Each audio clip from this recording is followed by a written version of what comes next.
기도드리겠습니다. 감사합니다. 올해 10월쯤이나 우리 경기연에서 주관하는 찬양제가 있는데, 저희 군포지방이 저희 교회가 대표해서 우리 할렐루야 찬양대가 그 경기도에서 주관하는 찬양제에 나가게 됐죠. 인원이 한 100여 명은 돼야 되기 때문에 우리 할렐루야 찬양대원만으로는 소화하기가 힘들고요. 우리 성도님들의 동참이 필요합니다. 교회 찬양 사역을 하는 모든 팀들과 그 외의 일반 성도님들 가운데 이번에 찬양제에 나도 함께 찬양으로 좀 헌신을 하겠다고 하는 분들은 말씀을 좀 해주시고 적극 여러분이 동참해 주시기를 부탁을 드리겠습니다. 이제 곡이 성정이 되면 바로 연습에 들어가고 그래야 되기 때문에 시간이 그렇게 많은 게 아니에요. 이왕 우리가 곡을 선정해서 올려드리려면 좀 완전하게 좀 준비를 해서 올려드려야 하나님도 기뻐하시니까 여러분들 적극 동참 부탁을 드리겠습니다. 많이 더우신가요? 아까부터 계속 부채질이 이어지고 있고 에어컨이 좀 덜 시원한가 보죠 오늘? 네, 그런 것 같습니다. 아주 위층도 계속 부채질이 있는데 좀 더 세게 차갑게 좀 바람이 나왔으면 좋겠는데. 다시 한번 우리 옆분들과 인사 나누겠습니다. 무더위에 건강 조심하십시오. 인사하겠습니다. 무더위에 건강 조심하십시오. 감사합니다. 네, 건강하시길 바랍니다. 오늘 본문은 호세아서의 한 부분입니다. 호세아 선지자는 북이스라엘에서 활동하던 선지자이고 북이스라엘의 초대 왕이었던 여로보암 왕 시대 때 활동하던 그런 선지자다, 그렇게 우리가 보면 되겠습니다. 이스라엘은 하나님과 언약을 맺은 백성입니다. 언약 또는 계약이라고 표현하는데 약간 그 뜻은 다릅니다만은 어쨌거나 하나님께서 이스라엘 백성을 너희들은 나의 백성이다 라고 선언을 하시고 이스라엘 백성과 하나님 사이에 하나의 계약, 하나님의 언약의 말씀을 주심으로 계약을 맺으셨습니다. 하나님은 여호와는 우리들의 하나님이고 또 너희들은 나의 백성이다. 내가 너희를 지키고 보호한다. 그리고 그 보호하는 표를 여러 가지로 많은 형태로 보여주셨습니다. 그리고 하나님의 백성이 된 이스라엘 백성들에게는 내가 너희에게 준 말씀의 울타리 안에서 너희들이 살아야 된다. 이 말씀의 경계선을 넘으면 안 된다. 그렇게 사는 것은 하나님의 백성으로서 살아가는 모습이 아니다. 이렇게 말씀하시고 특별히 뭐를 더 경계하도록 말씀하셨냐면 이방인들이 쫓아가는 이방의 신들을 너희들은 닮아가지 말아라. 그들의 신을 보지도 말아라. 그들의 신을 부러워하지도 말아라. 이 세상의 신은 오직 나뿐이니라. 이렇게 말씀하셨어요.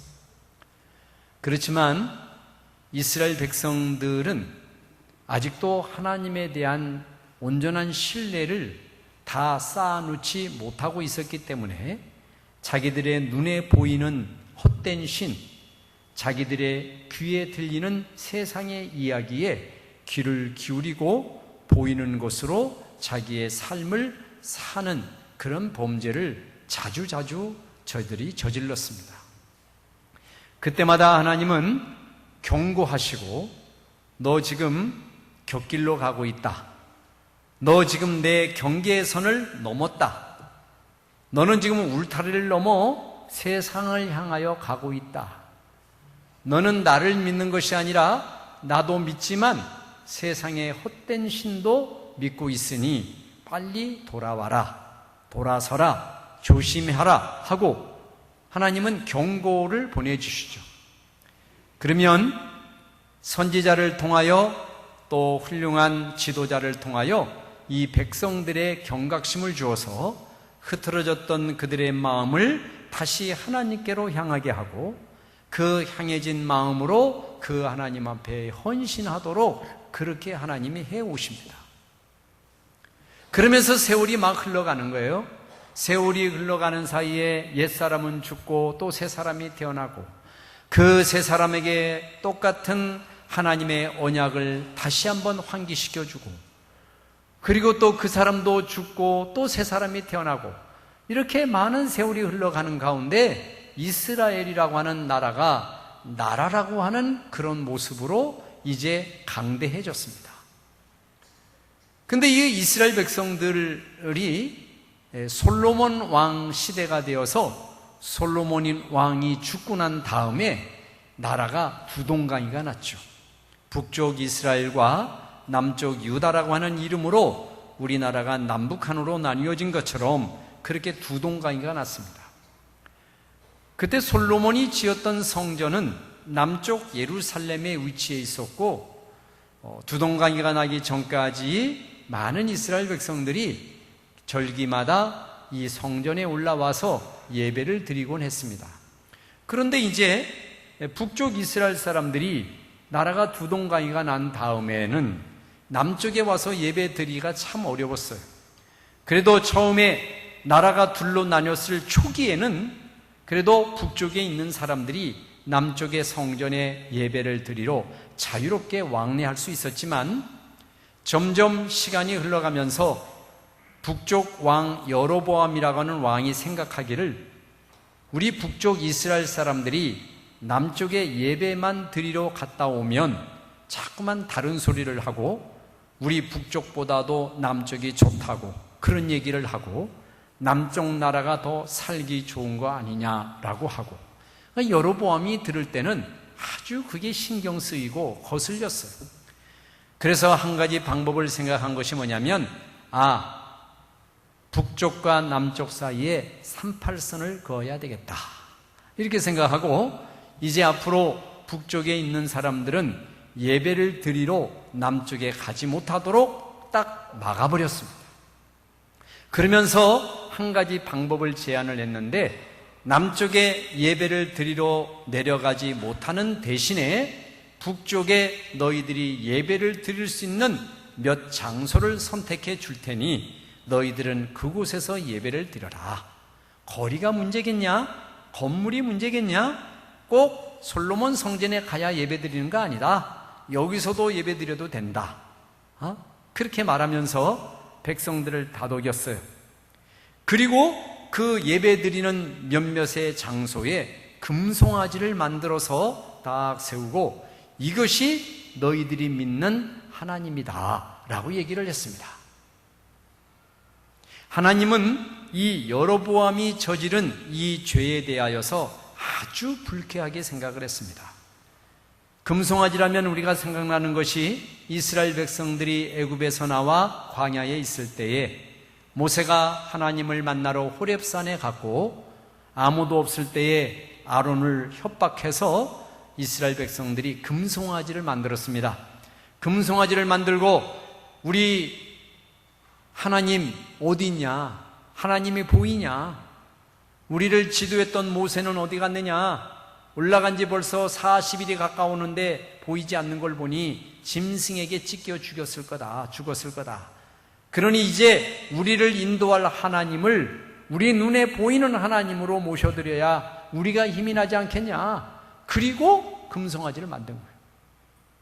여로보암이 북쪽에 있는 이스라엘 백성들이 남쪽의 솔로몬의 성전에 가지 못하도록 국경선을 막아버리고 금송아지를 눈에 보이는 금송아지를 만든 것은 그 옛날 이스라엘 백성들이 범죄했던 하나님이 아주 싫어했던 범죄잖아요.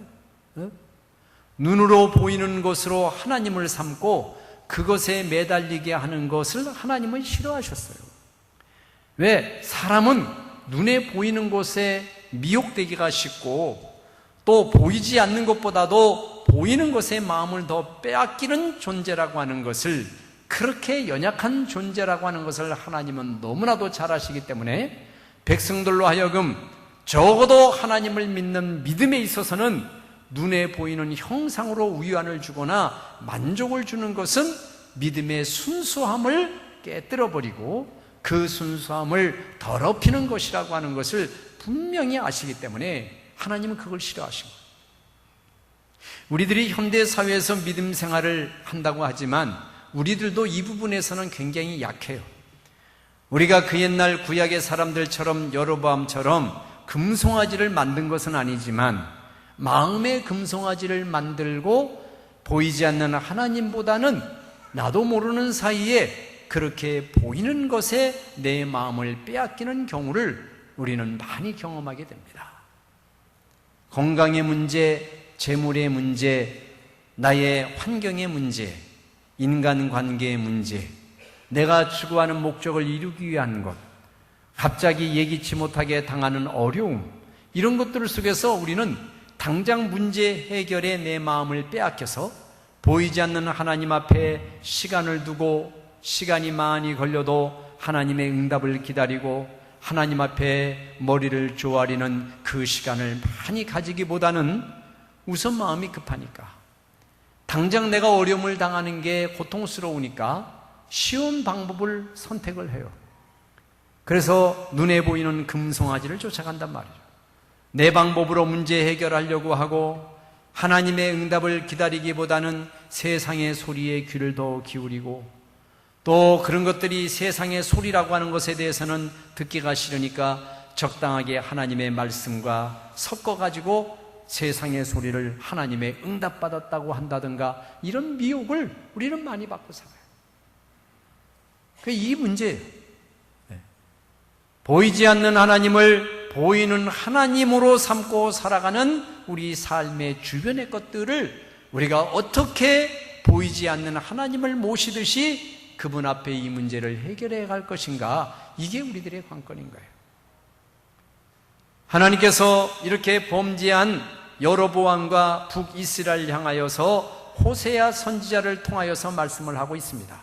야, 이놈들아, 너희들은 나의 백성이고 나는 너희들의 하나님인데 어찌하여 너희들은 나를 섬기지 아니하고 나에게 등을 돌리느냐.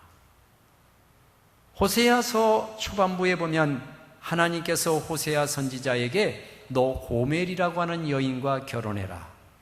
고멜이라고 하는 여인은 그 동네에서도 다 아는 음란한 여인이고 평판이 아주 좋지 않은 여인인데도 하나님은 고멜이라고 하는 그런 쓰레기 같은 여인을 불러내서 호세아야, 너희는 이 여인을 거두어라. 내 거룩함으로 이 여인을 거두어라. 이렇게 말씀을 하신 거예요. 이해할 수 없는 하나님의 말씀이지만 호세아 선지자는 고멜이라는 여인을 만나 그 여인과 결혼을 하고 살게 됩니다. 어느 정도는 고멜이 호세아와 더불어 살게 되었지만 이 고멜이라고 하는 여인이 마음이 바뀌지를 않아요. 그래서 어느 날 집을 나갑니다. 가출을 해요. 가출을 해서 쾌락을 향하여 자기의 즐거움을 향하여 몸을 파는 그런 환경에 들어가 버리고 맙니다. 호세아가 걱정하고 염려하고 분노하고 있는데 하나님께서 호세아 선지자에게 나타나셔서 괴롭지? 호세아야, 너 속이 아프지? 힘들지? 그렇지만 내가 한번 그 여인에게 걸음을 한 번 더 했으면 좋겠다. 그 여인을 찾아가서 그 세상이 다 손가락질하는 여인이지만 그 여인을 다시 데리고 와라. 한 번 거두어줘라. 용서해줘라. 그렇게 말씀합니다. 그래서 찾아가서 그 포주에게 돈값을 다 지불하고 고멜이라는 여인을 다시 데리고 와서 또 삽니다. 그러기를 몇 번이나 합니다. 데리고 오면 또 집을 나가버리고, 데리고 오면 새벽녘에 잠자리를 더듬어보면 있어야 할 아내는 보이지 않고, 그러면 또 쫓아가서 데리고 오고 쫓아가서 데리고. 그러기를 여러 번. 더 이상 호세아가 나이지 못하겠습니다. 하나님, 왜 하필이면 고멜에 그렇게 마음을 쓰십니까? 적당히 참아주시고 적당히 용서해 주셨으면 변화가 있어야 되지, 변화도 없는 여인, 가능성이 없는 그 여인을 또 데리고 오라고 하십니까? 하나님 바보십니까? 하나님 모르십니까? 그렇지만 하나님은 얘야, 그래도 너를, 그 여인을 품을 자는 너밖에 없구나. 그래도 품어줘야 된다. 그래도 데리고 와야 된다. 그래도 그 여인은 너의 아내다. 이렇게 말씀합니다. 이 장면을 통하여 하나님은 이스라엘 백성들에게 얘기하는 거예요. 이스라엘 백성들이 범죄했을 때 하나님이 때로 채찍을 드시기도 하시고 이방 민족을 일으켜서 이 타락한 백성들을 깨우치고 그 삶을 흔들어서 정신 차리게도 하시지만, 그 채찍을 들고 징계를 하시는 이유는 다른 이유가 아닙니다. 징계를 위한 징계, 채찍을 위한 채찍, 화가 나가지고 화풀이하고 분풀이하는 그런 채찍이 아닙니다. 그렇게 하시는 이유는 나와 언약을 맺고 나와 계약을 맺은 나의 사랑하는 백성을 내가 영원히 버릴 수가 없다고 하는 그 사랑의 마음 때문에 이스라엘 백성들을 향한 그 말씀으로 바로 호세아 선지자를 통하여 그 메시지를 주고 있는 겁니다. 주님은 일찍이 우리들에게 말씀하시기를 너희가 다른 사람의 혐의에 대하여 용서할 때에 70번씩 7번이라도 해라. 베드로가 말하기를 주님, 우리에게 잘못한 사람, 우리가 용서해 줄 사람을 얼마나 용서해 주면 좋겠습니까? 7번 정도 하면 되겠지요? 라고 했을 때 주님이 하신 말씀입니다. 7번이 아니다. 용서는 횟수가 아니다. 용서는 내가 할 만큼 한 게 아니다. 용서는 용서받을 때까지 하는 거다. 내가 용서하는 사람이 그 용서를 받아들이고 그것에 감격하고 감동해요. 그의 모든 지나간 날을 청산하고 용서를 구해야 할 사람에게 무릎을 꿇고 내가 이제 새롭게 살겠습니다. 당신의 용서함을 내가 받아들이고 나는 그 은총 안에 살겠습니다. 할 때까지 하는 게 용서다. 주님 그렇게 말씀하셨습니다. 하나님께서 호세아 선지자를 통하여 이스라엘 백성들에게, 범죄한 이스라엘 백성들을 돌이키게 하시는 방법이 뭐냐면은 무한한 용서예요. 우리가 신앙생활을 하나님 앞에 똑바로 해야 되겠다라고 마음 먹는 방법은 2가지가 있습니다. 하나는 하나님이 범죄한 사람을 무섭게 대하셔가지고 막대기를 들고 회초리를 들고 인상을 쓰면서 너 이놈, 너 이제 죄졌지, 너 그럴 수 있어? 일로 와. 대가를 치러야지. 너 맞아볼래? 하고 회초리를 휘둘리게 하여 다시는 그 회초리가 무서워서, 하나님께 벌 받는 게 무서워서, 하나님의 주신 복이 빼앗길까봐 무서워서 벌벌 떨며 하는 그런 마음으로 하는 신앙생활이 있어요. 또 하나는 한 번 용서해줘요, 2번 용서해줘요, 1번 용서받았을 때는 감사해요, 2번 용서받았을 때도 또 감사해요. 근데 그것이 반복되는 죄가 돼가지고 3번, 4번 되면 용서해 주시겠지, 용서해 주시겠지, 이렇게 나가다가 정말 어느 날은 생각을 못봅니다. 정말 내가 이러다가는 언제까지 용서받을 수 있을까? 언젠가는 내가 용서받지 못할 줄도 몰라. 그러다가 어느 날 치명적인 범죄를 저질러서 이제는 나는 안 되겠지, 나는 틀렸지 하는데도 그 사람의 생각과는 달리 그래도 그 범죄한 사람을 품어줄 때 그때 깜짝 놀라고, 이렇게까지 변해버린 나를, 이렇게까지 범죄한 나를 그래도 나를 기다리고 계셨습니까? 라는 이 탄성이 나오게 될 때, 그때 그 사람이 하나님 앞에 온전히 서는 거죠. 하나님은 2번째 방법을 선택하십니다. 사랑하는 성도 여러분, 하나님이 우리를 그렇게 용서하시고 무한한 사랑을 우리에게 말씀하시는 이유는 내가 그 용서와 사랑을 받고 그냥 그걸 가지고 살아라가 아니고, 내가 너에게 한 것처럼 나의 백성된 내가 그렇게 하고 살아라. 그렇게 하고 살아라. 그 말씀을 하시고자 하는 거예요. 이스라엘 백성들이 나중에는 두 나라가 다 망하죠. 북쪽 이스라엘 먼저 망하고 나중에 남쪽 유다도 망해버립니다. 망해버린 다음에 그들을 아주 버린 것 같았어요.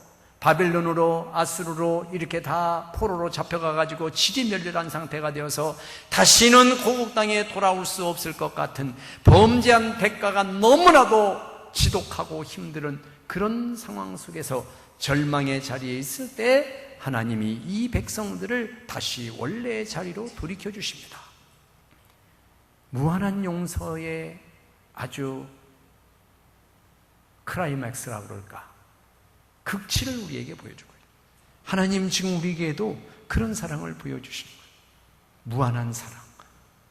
잘못해도 또 일으켜 세우시고, 범죄를 해서도 또 덮어주시고, 또 품어주시고, 누가복음 15장에 둘째 아들을 품어주셨던 것처럼 그렇게 품어주시는 사랑이 하나님의 사랑이에요. 하나님의 사랑을 오해하지 마세요. 그 사랑을 정말 마음속에 깨달은 사람은 그 사랑을 먹고 살아가는 거예요. 그 사랑을 전하며 살아가는 줄로 믿습니다. 이번 한 주 이 주님의 사랑을 깊이 깊이 묵상하면서 혹시 여러분들이 마음문을 열고 받아줘야 할 나의 사랑하는 가족과 나의 사랑하는 지체들, 나의 친지, 이웃, 아직도 내가 용서한다고는 하지만 마음속에 감정이 남아있고 말로는 용서한다고 했어도 진정 내가 마음으로 받아들이지를 못하여 아직도 얼굴을 만나고 마주 대하면 어색하고 뭔가 좀 소통이 잘 안 되는 그런 분들이 있습니까? 내가 말로는 몇 번 용서했지만 마음으로는 정말 그분을 인정하지 못하는 그런 대상이 혹시 있습니까? 이 주님의 사랑 묵상하시면서 여러분들 한번 여러분의 사랑을, 여러분의 온전한 용서를 나눠보시고 또 베풀어 보시고 섬겨보시는 그런 한 주간이 되시기를 주님의 이름으로 축원을 드립니다. 사람의 관계라는 것은 매듭이 지어지면 이것처럼 힘든 게 없습니다. 풀어야 됩니다. 우리가 주님께서 가르쳐 주신 기도에도 말한 것처럼 너희가 너의 죄를 사한 것처럼 나도 너의 죄를 사하겠다. 원어적으로 보면 너희가 다른 사람의 빚을 탕감해 준 것처럼 나도 너의 빚을 탕감해 주겠다. 이런 말씀이거든. 내가 땅에서 풀면 하늘에서도 풀고 내가 땅에서 매면 하늘에서도 매게 하겠다. 내가 먼저 시작하라. 내가 먼저 시작해라. 내가 사랑을 베풀고 내가 자물쇠를 풀면 자물쇠를 푸는 너에게 내가 함께해서 그 자물쇠가 영원히 풀리게 해주겠다. 주님이 그렇게 말씀하셨습니다. 여러분, 용서하는데도 용기가 필요할 겁니다. 아무쪼록 용기를 가지시고 한번 주님의 사랑, 용서의 마음, 사랑하는 이들에게 전해보시고 실행하고 실천하시는 그런 한 주간이 되셔서 호세아 선지자를 통하여 하나님의 무한한 사랑을 말씀하셨던 그 무한한 사랑을 여러분을 통하여 하나님이 일하실 수 있도록 여러분들이 헌신하시기를 주님의 이름으로 축원을 드립니다. 우리 다 같이 통성으로 하나님 앞에 기도하겠습니다. 다 같이 기도하겠습니다. 은혜로우신 아버지 하나님, 주님의 은혜와 사랑을 진심으로 감사드립니다. 에브라임이여 내가 어찌 너를 놓겠느냐, 이스라엘이여 내가 어찌 너를 버리겠느냐, 내가 어찌 너를 버릴 수가 있겠느냐고 말씀하시면서 다시 너는 영원히 내 자녀이고 나와 언약을 맺은 나의 사랑하는 백성이라고 말씀하십니다. 우리가 수없이 많은 범죄를 저질러서도 우리가 주님 앞에 설 수 있음은 이 사랑 때문인 줄로 믿고 감사를 드립니다. 하나님이 용서하실 때에 대가를 치르시고 한 번 용서할 때마다 주님의 흘리신 피를 다시 한번 우리 마음속에 상기시켜 주시고 다시는 동일한 죄를 범하지 아니하도록 우리를 이끌으시고 인도하여 주심에 진심으로 감사합니다. 이번 한 주간을 살아가는 성도들에게 그러한 은혜를 허락하여 주셔서 주님의 사랑을 전하며 용서의 마음을 전하며 내 마음을 닫아놓고 있었던 사랑하는 나의 가족, 사랑하는 나의 친지, 나의 지체 이웃들에게 이 귀한 사랑과 용서를 전할 수 있는 귀한 한 주간이 될 수 있도록 하나님 함께하여 주시옵소서. 예수님의 이름으로 기도하옵나이다. 아멘.